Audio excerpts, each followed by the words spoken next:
Hello there, and welcome to the Commonwealth realm, the Nintendo Switch 2's specs. How much more powerful will this system be? What kind of visuals will it produce? And will it be able to run most third-party games? Let's take it over to Konrad for the breakdown.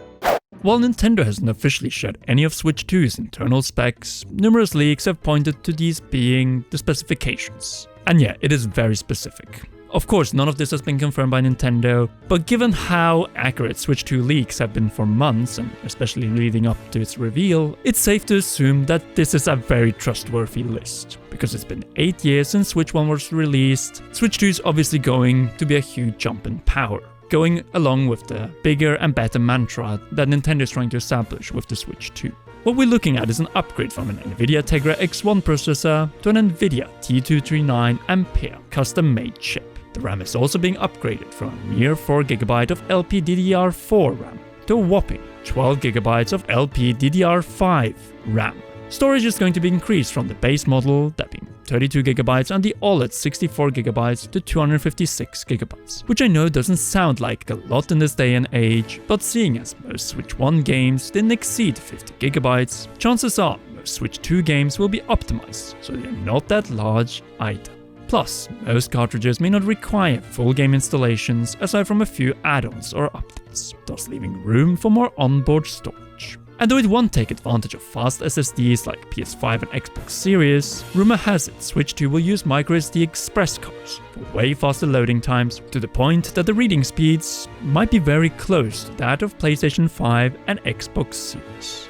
Now then, let's get to the exciting part of the specs, the graphical capabilities. However, it is difficult to accurately measure Switch 2's power, as it is going to use a lot of custom tech unavailable to consumers. Digital Foundry tried their best to replicate the leaked T239 processor back in 2023 by testing it on a build that was as close as possible to the leaked specs, but they stressed that this was a ballpark idea of what Switch 2 would be capable of. Their test PC couldn't even run the Matrix Awakens Unreal Engine 5 tech demo, even though Switch 2 was reportedly running it behind closed doors at Gamescom that year. Dedicated game consoles are complex beasts, and Nintendo along with Nvidia are working some magic to ensure Switch 2 is capable of running these current-gen experiences. At least we know it'll download them faster than the current Switch, as a new FCC filing revealed it'll have Wi-Fi 6, a big upgrade from Switch 1's Wi-Fi 5. It will also have NFC, which confirms Amiibo support, and both USB-C ports at the top and bottom can charge the system. But going back to the graphics, as the common comparison thrown around is that Switch 2 is most similar in power to a PS4 Pro. Naturally, this threw some people into a frenzy, saying that it wouldn't be powerful enough and games wouldn't look great on it. So rest in peace, Switch 2, you underpowered toaster. What these naysayers fail to remember is that games are still being made on PS4, not even just the Pro model, but the base PS4. Even during the first few years of the PS5's life, PlayStation exclusives were still being released on PS4, and those games still looked great on that old hardware. The fact is that PS4 Pro had some visually striking games, like Uncharted 4, Red Dead Redemption 2, the Shadow of the Colossus remake, and so much more. So if the Switch 2 is just as powerful as that, would it really be a bad thing? Even still, saying the Switch 2 has the same power as PS4 Pro isn't painting the whole picture, as the latter is a much older machine with even older tech, essentially being a beefed up PS4. And in this case, Switch 2 using newer tech is much more important, as it could take advantage of Nvidia DLSS. What this feature basically does is use AI to make a lower resolution image appear much higher, thus improving the game's frame rate.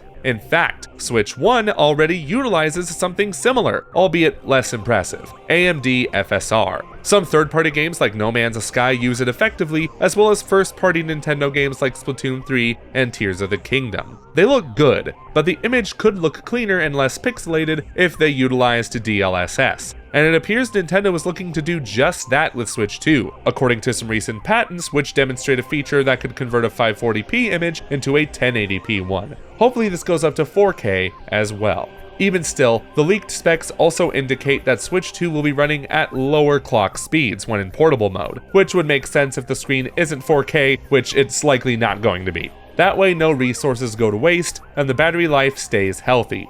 Going back to the PS4 Pro allegations, I reached out to fellow YouTuber SuperMetalDave64 to ask him what he thought. I was wondering, because of Switch 2's newer tech, if it would be more appropriate to compare it to not a PS4 Pro, but an Xbox Series S. He said that would be a more suitable comparison because PS4 Pro is based on 2015 tech and tied to old 88.1 megabyte HDD read speeds for games. If a game is coming to Series S, it could theoretically run on Switch 2 as well. Though the Series S is a less powerful Series X, it's still capable of running the same visually impressive games, albeit at lower resolutions, but with ray tracing and 120 FPS in some cases. That isn't to say a Series S game could just be slapped onto a Switch 2, as it will still take some work to port said game to the handheld system, but it sounds optimistic for the future of Switch 2's third-party support.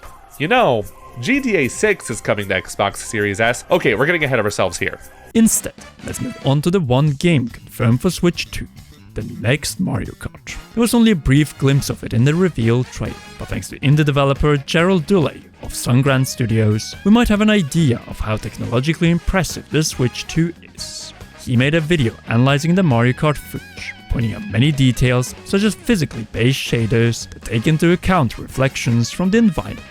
Not even talking about mirror reflections, but the way the light from the ground reflects onto Mario's face and hands. He also noticed the ground textures are of significantly higher quality than the ones in Mario Kart 8, and those can consume RAM very quickly.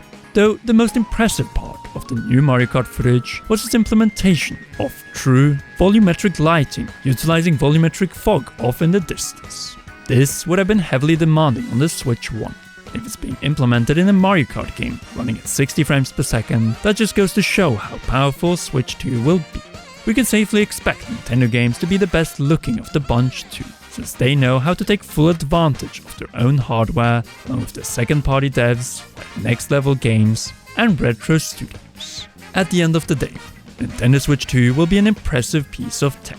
It won't be as powerful as PS5 or Xbox Series X, but that won't matter, as it will be able to run most games well enough to be played in portable settings. And while handheld PCs like Steam Deck are now on the market, they won't stand a chance next to Switch 2, and not just because Switch 2 will likely be more powerful and affordable than most of them, but also the fact that the Steam Deck and other handheld PCs sell in the millions, not tens of millions. And the reason for that might be that the Switch 2 will have exclusive games like Mario Kart, which alone will attract more people to the next-gen handheld. Not to mention third-party developers who will finally be able to optimize their games to run specifically, and what's more, properly, on the Nintendo Switch 2. All that will be a disadvantage for handheld PCs, as most new games require fiddling around with the settings to get them running well.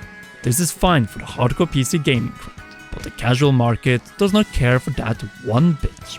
The only thing concerning about Switch 2's third-party support is if games will make it day and date with the other platforms. As in the past, devs often needed extra time to port their games to Switch 1, missing the initial release date on other platforms. Games like Dark Souls and Doom Eternal fell victim to this, and we're already seeing something similar with Xbox Series S. Black Myth Wukong was delayed on Xbox indefinitely due to optimization problems on Series S, and Baldur's Gate 3 needed extra time to get co-op working on Series S. Could Switch 2 face similar problems? That may be likely, but it's no secret that Xbox is in last place this generation, so there isn't much urgency to put games on the less popular platform.